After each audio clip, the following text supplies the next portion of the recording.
कई सालों से हमारे देश में कुछ धार्मिक मान्यताएं चली आ रही हैं, जिनका हम आज भी पालन करते हैं। हालांकि कई बार हम उन्हें अंधविश्वास का दर्जा दे देते हैं, लेकिन विज्ञान की माने तो ऐसा होना जरूरी नहीं है कि सारी धार्मिक मान्यताएं केवल अंधविश्वास ही हो।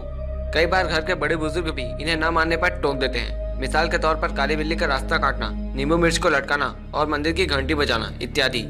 तो चलिए हम इन अंधविश्वासों का फिर से डीएनए टेस्ट करते हैं और जानते हैं कि इनके पीछे कौन से रहस्य छुपे हुए हैं। अंतिम संस्कार से आने के पश्चात नहाना। आपने यह बात जरूर नोटिस की होगी कि जब हम अंतिम संस्कार की रस्म के बाद वापस घर लौटते हैं तो हमें घर में जाने के बाद गंगा जल से स्नान करना पड़ता है। इसके पीछे की वैज्ञानिक तर्क की बात करें तो जब किसी की मौत होती है तो उसका शरीर अपघटित होना शुरू कर देता है, और जब हम किसी के अंतिम संस्कार में शामिल होते हैं तो उसका शरीर उस समय हवा में जीवाणु छोड़ने लगता है। इसलिए हमें वापस आकर नहाना पड़ता है। नहाने के लिए हम गंगा जल का प्रयोग इसलिए करते हैं क्योंकि ऐसी मान्यता है कि गंगा जल का पानी बिल्कुल स्वच्छ होता है, जिसके कारण यह शरीर को भी साफ कर देता है। मंदिर में घंटी का बजाना। अक्सर मंदिर में प्रवेश करते समय घंटी को बजाना शुभ माना जाता है। इस बात के पीछे यह मान्यता है कि घंटी को बजाने से बुरी शक्तियां दूर भागती है। इसके अलावा घंटी की आवाज नकारात्मक तरंगों को भी दूर कर देती है, इसलिए मंदिर में ठिनठिनी बजाई जाती है। ताबीज का पहनना। किसी की बुरी नजर से बचने के लिए या भूत प्रेत और आत्माओं को दूर रखने के लिए ताबीज का उपयोग किया जाता था। चर्च, मंदिर, दरगाह, मस्जिद, सिनेगॉग आदि सभी के पुरोहित लोगों को कुछ न कुछ ताबीज देकर उनके दुखों को दूर करने की कोशिश करते थे। परंतु कुछ बाबा और फकीर ऐसे भी थे जिसके नाम पर लोगों को ठगते थे। दरअसल इससे ये बात सामने आती है कि यह सब विश्वास का खेल है। यदि आपके मन में विश्वास है तो यह ताबीज आपका भला करेगा। इसके साथ ही यह सभी बाधाओं से भी आपको बचाएगा।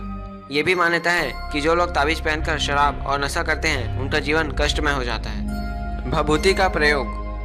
धुने की राख से बनने वाली भभूति को उदी भी कहते हैं। भारत में इसका सबसे ज्यादा प्रचलन है। मान्यता है कि किसी बाबा के पास से प्राप्त की भभूति को लगाने से हर संकट दूर हो जाते हैं और व्यक्ति को हर कार्य में सफलता मिलती है। शिरडी के साईं बाबा की उदी को सबसे ज्यादा पावरफुल माना जाता है। परंतु इसका सच तो यह है कि प्राचीन काल में यज्ञ में हर तरह की औषधियां डाली जाती थी, जिसके चलते भभूति को पवित्र और रोगों से दूर करने वाली माना जाता था। लेकिन आजकल के जमाने में अगर आपको मच्छर मारने वाली कोयल की राख भी दे दी जाए तो भी आपको पता नहीं चलेगा। झाड़ फूक का अंधविश्वास। लोगों का झाड़ फूक करके बाबा लोग भूत भगाने या कोई बीमारी का इलाज करने या जहर उतारने आदि का ढोंग करते थे। पारंपरिक तौर पर ऐसे व्यक्ति को ओछा कहते थे, जो कि धरती पर बोझा थे। ये भी दरअसल विश्वास का खेल है। लोग बाबा के ऊपर विश्वास करते थे और उनका यह विश्वास उनको धीरे धीरे ठीक कर देता था। बिल्ली का रास्ता काटना।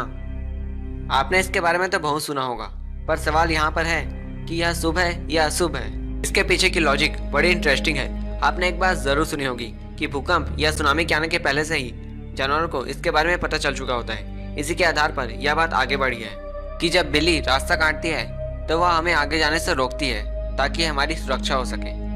तो दोस्तों, ये थे कुछ अंधविश्वास जिनको लोग मानते थे। आई होप इसके पीछे का कारण आप सभी को पता चल गया होगा।